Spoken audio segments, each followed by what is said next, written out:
Hello students. Now we are going for the further study in class 11th.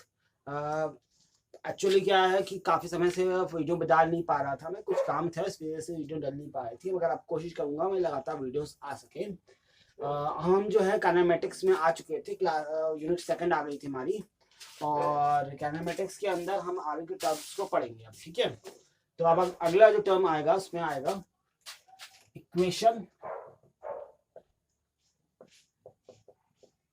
Equation of uniform oscillation motion, equation for uniformly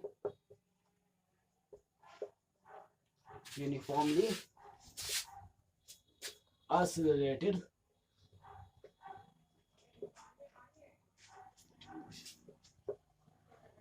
ठीक है, oscillated motion, uniformly oscillated motion, ठीक है, equation for uniformly oscillated motion। अब जरा देखिएगा, समझिए, कोशिश करिएगा।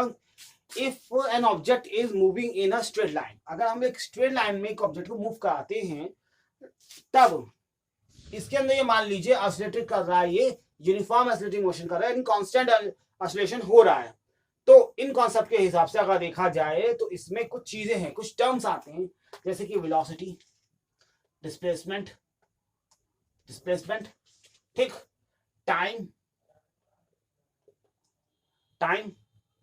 एक्सेलरेशन, ठीक, एक्सेलरेशन, इन सब का यूज करते हुए हम इसको हम इक्वेशन के फॉर्म में दिखा सकते हैं। इस मोशन को हम इक्वेशन के फॉर्म में दिखा सकते हैं, और इन्हीं इक्वेशंस को हम लोग कह रहे हैं equation of motions.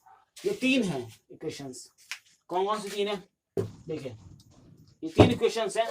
Number 1, v is equal to u plus at। Number 2, s is equal to ut plus half at square. Number 3, v square is equal to u square plus 2as। ठीक, ये तीन equations हैं जो uniform oscillated motion के बारे में समझा सकती हैं, ठीक है। तो ये है। अब मैं इसका डायरेक्शन करने जा रहा हूं, इनको ड्राइव करते हैं, ठीक है। कैसे बनती या डायरेक्शन देखिएगा। आप एक काम कीजिए कि ग्राफ में बना लीजिए, पहले ग्राफ बनाएंगे इसका, ठीक। तो ये ग्राफ है आपका, ये है आपका ओरिजिन पॉइंट, ठीक, सही। और इसमें क्या है कि यूनिफॉर्मली ऑसिलेटेड मोशन का आ दिया मैंने इसको। इसकी पहले की वेलोसिटी जो थी वो u थी, मतलब इसकी डिस्टेंस जो है अभी वो उस पहले से ही time is equal to t equal to 0 पे, ठीक है। t इक्वल टू 0 पे वेलोसिटी जो 0 थी, u थी, ठीक। और एट टाइम t,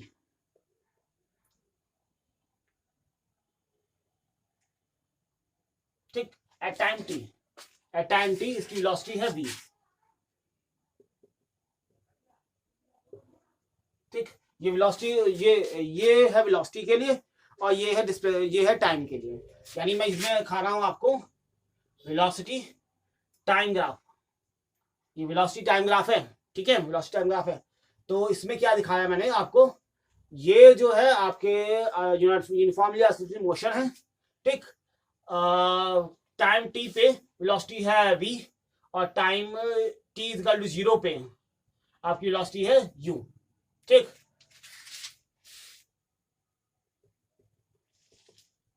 सही। अब देखिएगा, इसमें कॉन्सेप्ट समझने की कोशिश करिएगा।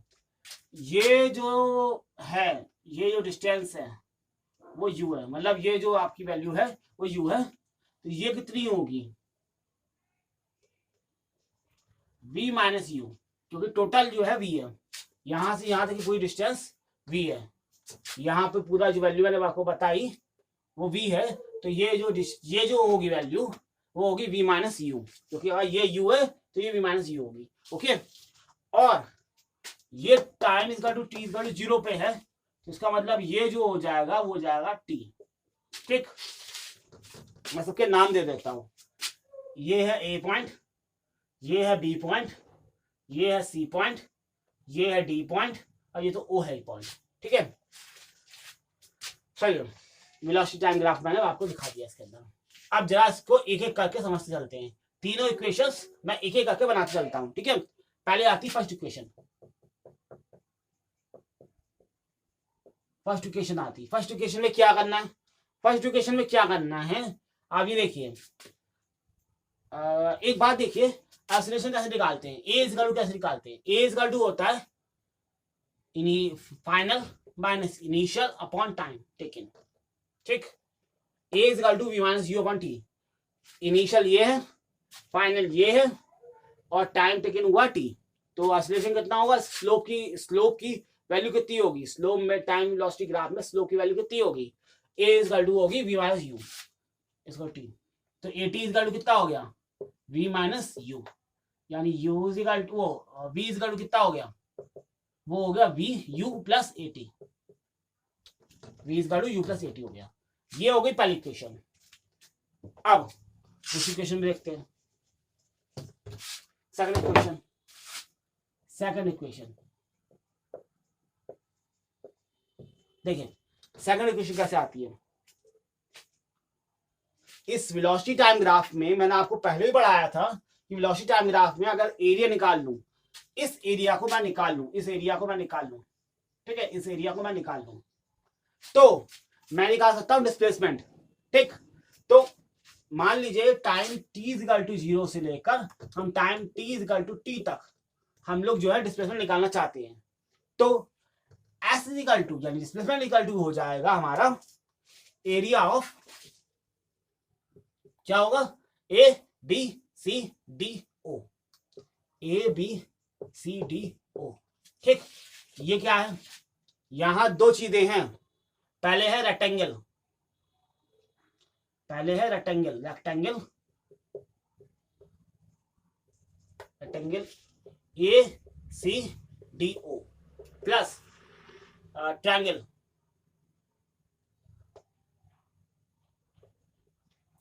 ट्रायंगल ट्रायंगल क्या, A B C, A B सी, ठीक है। ये निकाल लीजिए इनके rectangle A D A C D O की वैल्यू कितनी होगी, लेंथ इनटू हाइट, ठीक। तो लेंथ कितनी है, टी है, हाइट है यू, तो यू टी। अच्छा, ट्रायंगल, ट्रायंगल मतलब ये, तो देखिए ट्रायंगल का फॉर्मूला होता है हाफ बेस, बेस है टी, हाइट है v माइनस यू, ठीक।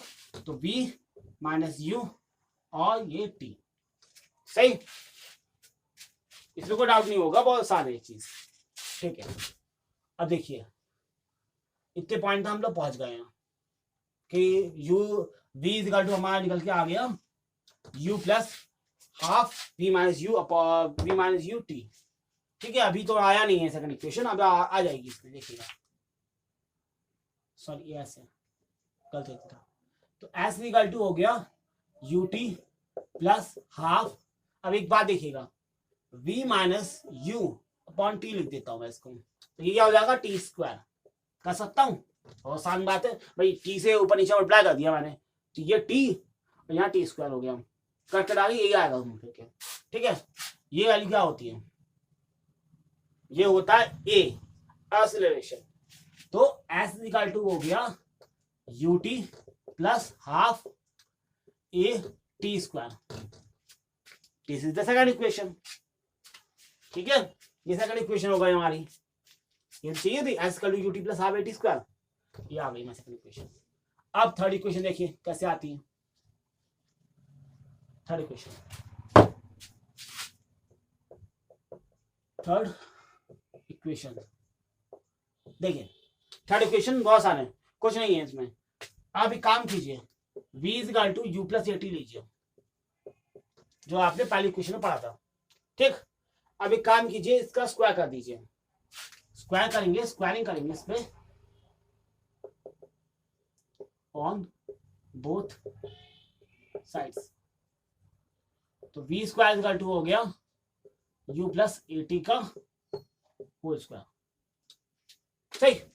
v स्क्वायर इक्वल टू हो गया u प्लस ए टी का होल स्क्वायर, ओके, क्लियर है।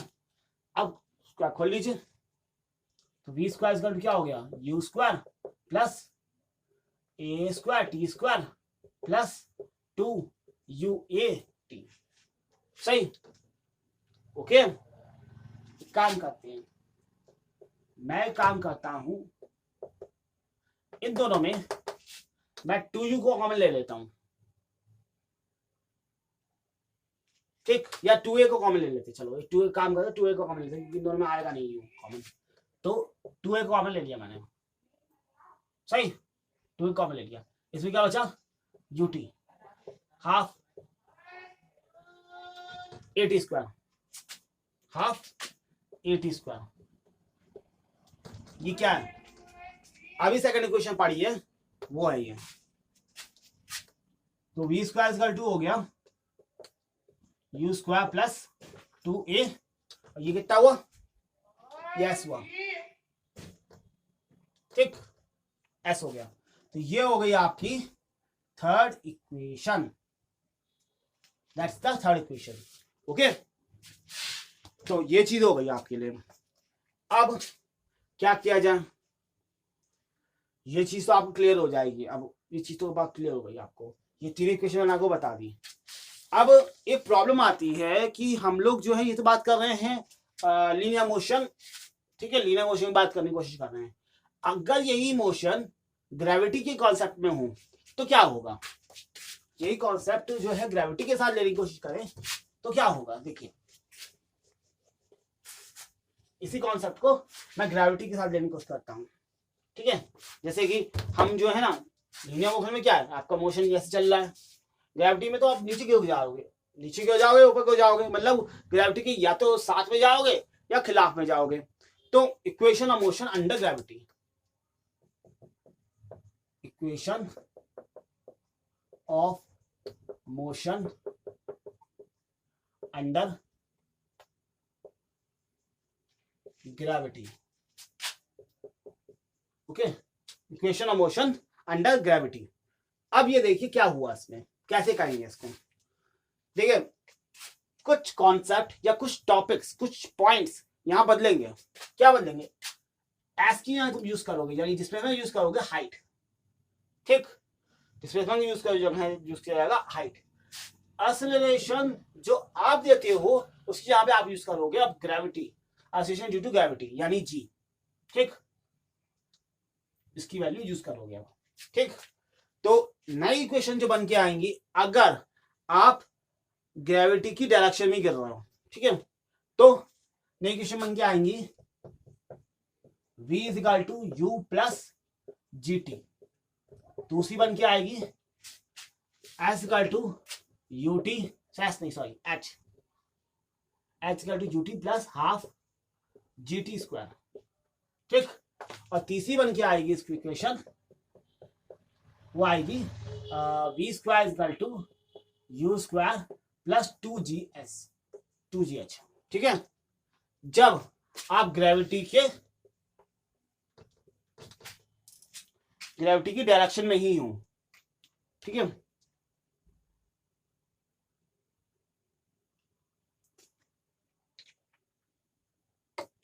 ग्रेविटी के साथ ही हो, ठीक है, इन डायरेक्शन, ठीक है, इन डायरेक्शन में।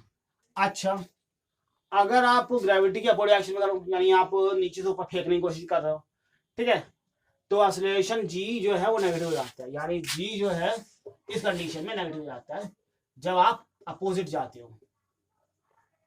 इक्वेशन क्या बन के आएंगी, सारी इक्वेशन बदल जाएंगी पूरी, सारी जगह जहाँ जी लगा रहे हो प्लस जी लगा रहे हो वहां माइनस लगा लिए, तो नई इक्वेशन बन के आएंगी हमारी v is equal to U plus U minus G T, और दूसरी वाली आ जाएगी h is equal to U T plus नहीं minus half G T square, ठीक।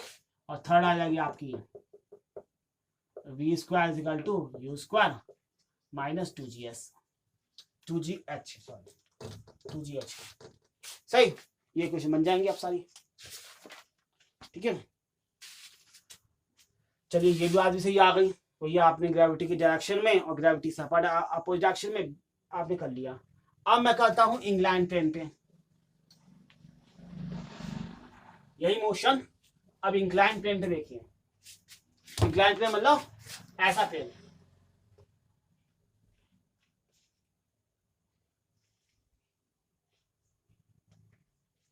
ठीक है, ये इंक्लाइन प्लेन हो गया, इंक्लाइन प्लेन हो गया। इंक्लाइन प्लेन पे क्या है, ए बी, और यहाँ कोई ऑब्जेक्ट रख दिया आपने, कुछ भी रख दीजिए आप, ऐसा कुछ मुश्किल नहीं है इसमें, कुछ भी रखिए, नाम कुछ भी रख सकते हैं इसका, कुछ मुश्किल नहीं है, ठीक है। जो gravity acceleration due to gravity होगा वो जी इधर होगा, इसका दो कंपोनेंट कटेंगे, जैसे ये अगर ये एंगल थीटा है तो इसमें दो कंपोनेंट कटेंगे, एक कटेगा इधर तक जो इसके जी की वैल्यू होगी जी कॉस थीटा, और एक होगी इसको डायरेक्शन की वो चले जाने की, मतलब इसको नीचे की ओर लेके आने वाला, ये होगी जी साइन थीटा, ओके, ये होगा जी थीटा और वो जी जी कॉस थीटा, ठीक। ये इसके वेट को बैलेंस करेगा और ये इसकी मोशन करवाएगा, ठीक है, ये इस तरह से हो जाएंगे। तो मान लीजिए एक इंक्लाइन प्लेन है, इसके एंगल जो है वो थीटा है, और आप इसको मोशन करने के लिए आप सिलेक्ट कर दिया है, ठीक है। यहाँ एक बात देखने की वाली बात ये है कि एक्सेलरेशन देने के कारण ही जी साइन थीटा हो सकता है, इसके अलावा कोई नहीं हो सकता, जी साइन थीटा ही इसको मूव कराने के लिए एक्सेलरेशन देगा। तो सारी की सारी वैल्यू जहां पे जी आएगा वहां पे जी साइन थीटा लिखेंगे आप, ठीक, जहां पे जी यूज कर रहे थे वहां जी साइन थीटा यूज करेंगे, यानी यहां इक्वेशन बन जाएंगी v is equal to U plus G sine theta into T, S equal to U T plus half G sine theta T square square, और एस नहीं सॉरी यहाँ पे एच एस ही, हाँ एस होगा क्योंकि आप मोशन करा रहे हो, आप कोई हाइट से थोड़ी नीचे भेज रहे हो, तो मूवमेंट के लिए वो, तो एस का ये हो गया। अच्छा हाँ, दूसरी चीज V square equal to U square plus 2 G sine theta S, ठीक, जी साइन थीटा एस, ये इक्वेशन बच जाएंगी।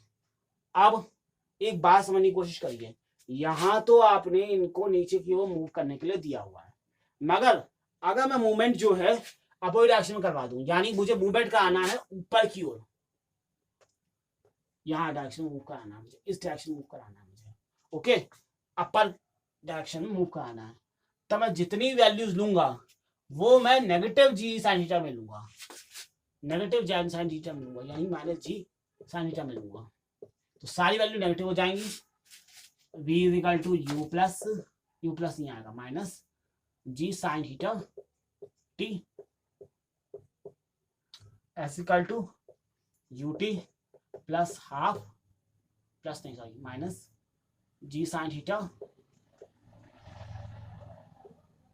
टी स्क्वायर, और v square is equal to U square plus 2 G sine theta plus नहीं sorry minus G sine theta S, ठीक, ये use करेंगे अब, ठीक है। सारे टाइम टर्म जो है अब नेगेटिव डायरेक्शन में जाएंगे अगर हम ऊपर की ओर लेके जाएंगे, तो ये मैंने आपको कॉन्सेप्ट बता दिया कि इससे रिलेटेड क्या चीजें हो सकती है, किस तरह से आपसे क्वेश्चन पूछा जा सकते हैं, और इसी के बेसिस पे न्यूमेरिकल्स होंगे, न्यूमेरिकल जब काइनेटिक्स खत्म होगा तो मैं आपको बताऊंगा इसके बारे में। तो खैर यही चीजें थी, तो I hope you understand this, और आपको कोई भी प्रॉब्लम हो, कोई भी चीज समझ में ना आई हो तो मुझे कमेंट से पूछ सकते हैं। तो लाइक कीजिए, सब्सक्राइब कीजिए, कमेंट्स कीजिए और हमारे साथ जुड़े रहिए। Thank you.